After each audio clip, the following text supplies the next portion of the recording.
আসসালামু আলাইকুম ভিউয়ার্স, আশা করি সবাই ভালো আছেন। আলহামদুলিল্লাহ, আমিও ভালো আছি। আজকে আমি আপনাদের সাথে শেয়ার করব প্রেসার কুকারে গরুর মাংস মজাদার করে রান্না করার একটি সহজ রেসিপি। আমাদের কর্মব্যস্ত জীবনে প্রেসার কুকার খুবই উপকারী একটি কুকারিস। তবে অনেকেই আছেন যারা প্রেসার কুকারে রান্না করা মাংসটা পছন্দ করেন না। তো আজকের আমার রেসিপিটি ফলো করলে আশা করি আপনাদের কাছে ভালো লাগবে। তো মাংসটা রান্না করার জন্য এখানে আমি হাড়, চর্বি ও সলিড মাংস সহ 1 কেজি পরিমাণ গরুর মাংস নিয়ে নিছি। মাংসটা আমার ফ্রিজে ছিল, সেজন্য একটু ফ্যাকাশে লাগছে। তো মাংসটা রান্না করার জন্য এখানে আমি একটি প্রেসার কুকার নিয়ে নিছি। তো কড়াইটা আমি গরম করে এখানে আমি 1/3 কাপেরও কম পরিমাণ তেল দিয়ে দিলাম। তো গরুর মাংস অনেকটা পরিমাণ চর্বি থাকে, সেজন্য তেলের পরিমাণ আমি একটু কম করে দিয়ে দিছি। আর দিয়ে দিলাম 1/2 চা চামচ পরিমাণ আস্ত জিরা, 2 টুকরো তেজপাতা আর 2টো শুকনা মরিচ মাঝখান থেকে তেল বিচি ছাড়িয়ে নিয়েছি। আর দিয়ে দিলাম 1/2 কাপ পরিমাণ পেঁয়াজ বাটা। আর দিয়ে দিলাম 1 টেবিল চামচ পরিমাণ আদা বাটা এবং 1 টেবিল চামচ পরিমাণ রসুন বাটা।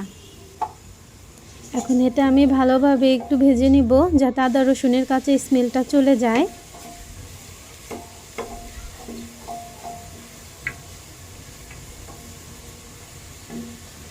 এখন এখানে আমি দিয়ে দিব অল্প পরিমাণ একটু পানি, কেননা এখানে আমি শুকনো মশলা অ্যাড করব, যাতে মশলাটা আমার পুড়ে না যায়, সেজন্য আমি পানি দিয়ে নিলাম। এখন এখানে দিয়ে দিলাম 1 টেবিল চামচ পরিমাণ শুকনো মরিচের গুঁড়া, 1/2 টেবিল চামচ পরিমাণ ধনিয়ার গুঁড়া এবং 1/2 টেবিল চামচ পরিমাণ হলুদের গুঁড়া। আর দিয়ে দিলাম স্বাদ মতো লবণ। ঝাল আর লবণটা যার যার টেস্ট অনুযায়ী দিয়ে নেবেন। আর দিয়ে দিলাম 1 টেবিল চামচ পরিমাণ জিরা বাটা। এখন মশলাটা আমি খুব ভালোভাবে কষিয়ে নিব। তো মশলাটা কষানো হতে হতে মাংসটার জন্য আমি একটি মশলা বানিয়ে নিব। তো এখানে আমি নিয়ে নিছি 6টা লং, 5টা এলাচি, 1/2 চা চামচ পরিমাণ কালো গোলমরিচ আর কয়েক টুকরো দারচিনি। দারচিনিটা আমি এখানে বেশি নিয়ে নিছি, কেননা গরুর মাংসে দারচিনিটা একটু বেশি দিলে খেতে ভালো লাগে।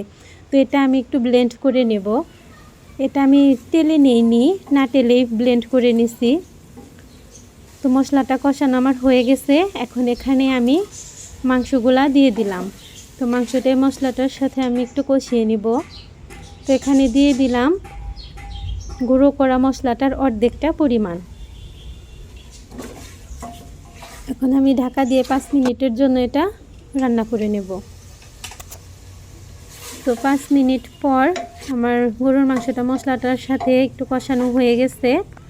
এখন এখানে আমি দিয়ে দিব 1.5 কাপ পরিমাণ ফুটন্ত গরম পানি। মাংস রান্না করার সময় অবশ্যই গরম পানি ব্যবহার করবেন।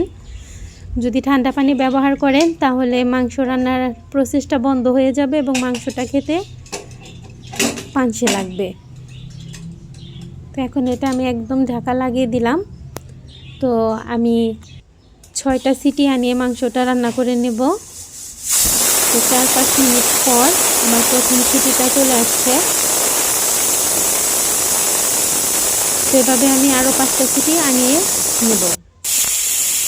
তো আমার মোট 6টা সিটি হয়ে গেছে। এখন আমি ঢাকনাটা খোলার জন্য ভিতরের হাওয়াটা বাইর করে নিচ্ছি। অবশ্য রেস্টে রেখে দিলে এটা নিজের থেকে খুলে আসবে, কিন্তু আমার তাড়া বিদায় আমি একটু তাড়াতাড়ি করে খুলে নিচ্ছি।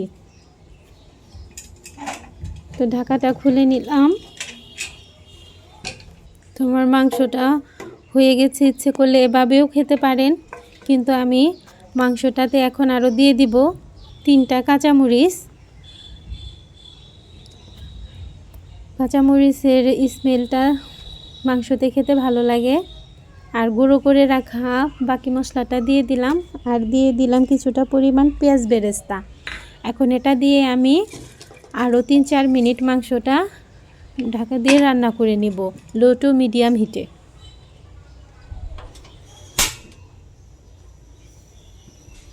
তো 3-4 মিনিট পর দেখেন আমার মাংসটা একদম রান্না হয়ে গেছে।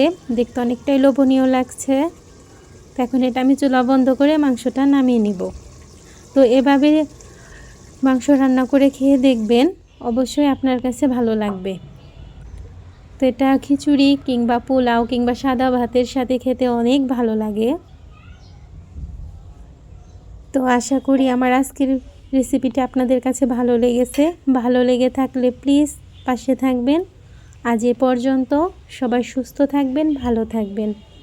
আল্লাহ হাফেজ। আসসালামু আলাইকুম।